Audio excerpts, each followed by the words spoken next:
Hello students, आप सबका स्वागत है हमारे यूट्यूब चैनल अल्फ़ा ट्रिक पर। तो आज हम पढ़ेंगे कक्षा 10 में प्रायिकता का जो पहली एक्सरसाइज है 15.1, उसको हम पढ़ेंगे, समझेंगे किस तरीके से इसको हल करना है। ठीक है। और एनसीईआरटी संबंधित सारी जो सोल्यूशन वाली वीडियो है वो हमारे चैनल पर अपलोडेड है, आप जा कर के प्लेलिस्ट वाइज सबका देख सकते हैं। तो वीडियो को स्टार्ट करते हैं और आप हमारे इस चैनल को ज़रूर सब्सक्राइब कीजिएगा, वीडियो को लाइक कर दीजिएगा। तो देखिए, जैसे प्रायिकता को हम जानते हैं, प्रायिकता का अर्थ होता है संभावना। एक तरीके से संभावना जो होती है उसी को गणित में प्रायिकता के नाम से जाना जाता है। और यहाँ पर कुछ जो प्रयोग होते हैं उन प्रयोगों को किया जाता है और उसके आधार पर किसी परिणाम के आने की प्रायिकता कितनी है, कितनी प्रायिकता नहीं है, वो सारी चीज़ों को हम देखते हैं। तो कक्षा 9 में जो हम पढ़ते हैं वो प्रायोगिक प्रायिकता होती है। प्रायोगिक प्रायिकता का मतलब है कि हम कुछ एक्सपेरिमेंट करते हैं, कुछ प्रयोग करते हैं और उस प्रयोग में जो भी परिणाम आते हैं उनके आधार पर हम प्रायिकता निकालते हैं।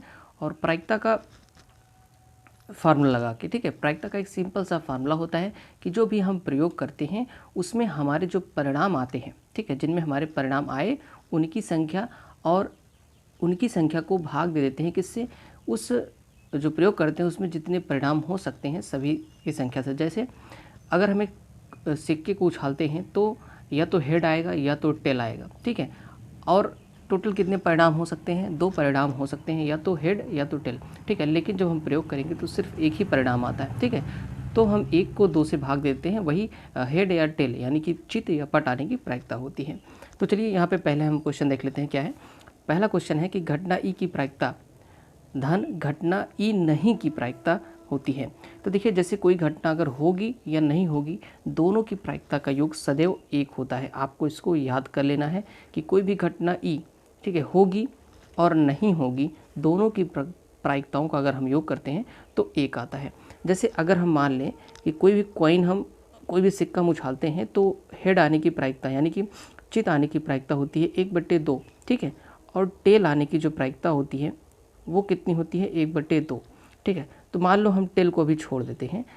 अगर हम देखें कि हेड आने की प्रायिकता 1/2 है तो हेड नहीं आने की प्रायिकता कितनी होगी, वो 1/2 होगी, क्योंकि जब हेड नहीं आएगा तो टेल आएगा।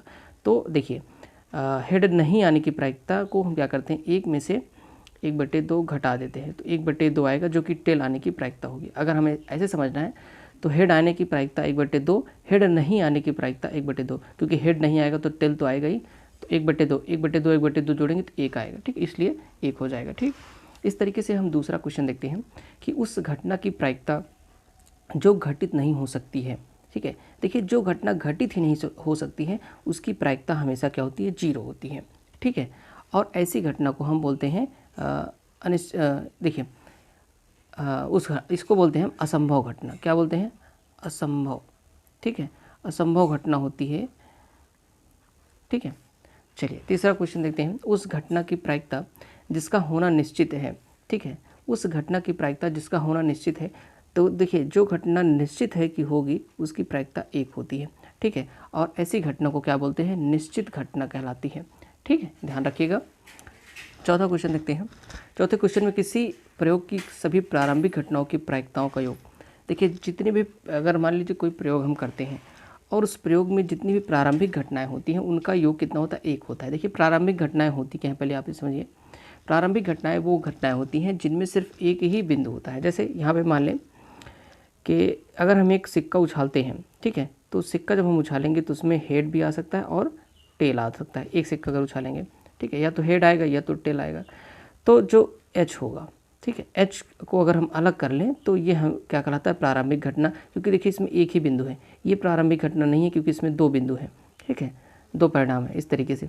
अब जैसे अगर टेल आने की बात करें तो टेल आने को अगर हम एफ से दिखाएं घटना को, तो टेल आने भी एक क्या है, प्रारंभिक घटना है, क्योंकि इसमें सिर्फ एक ही बिंदु है, ठीक है। तो इस तरीके से अब देखिए, हेड आने की प्रायिकता 1/2 और टेल आने की प्रायिकता 1/2, दोनों को जोड़ लेंगे 1/2 तो कितना हो जाता है, 1 हो जाता है। तो हमेशा याद रखें, जो भी प्रारंभिक घटना होगी या प्रारंभिक घटना को सरल घटना भी कहते हैं। क्या कहते हैं, सरल घटना। अब जब भी इसका नाम आए तो समझ जाइए कि सिर्फ एक ही बिंदु है, एक ही पॉइंट है, ठीक है। जो प्रतिदर समिष्ट होता है उसमें सिर्फ एक ही पॉइंट है, ठीक है, तो इसलिए हम इसको प्रारंभिक घटना बोलते हैं। 5वां क्वेश्चन देखते हैं। किसी घटना की प्रायिकता से बड़ी या उसके बराबर होती है। देखिए, हमेशा याद रखें, किसी भी घटना की जो प्रायिकता होगी, मान लेते हैं इसको पढ़ते हैं घटना ई की प्रायिकता, ठीक है, पी से प्रोबेबिलिटी, ई घटना को दिखाता है। तो जो प्रोबेबिलिटी होती है वो या तो 0 के बराबर या 0 से बड़ी होगी, या फिर 1 के बराबर या 1 से कम होगी। कभी भी प्रायिकता नेगेटिव नहीं होती और कभी भी प्रायिकता जो है 1 से बड़ी नहीं होती, ठीक है, इस चीज़ को याद रखिएगा।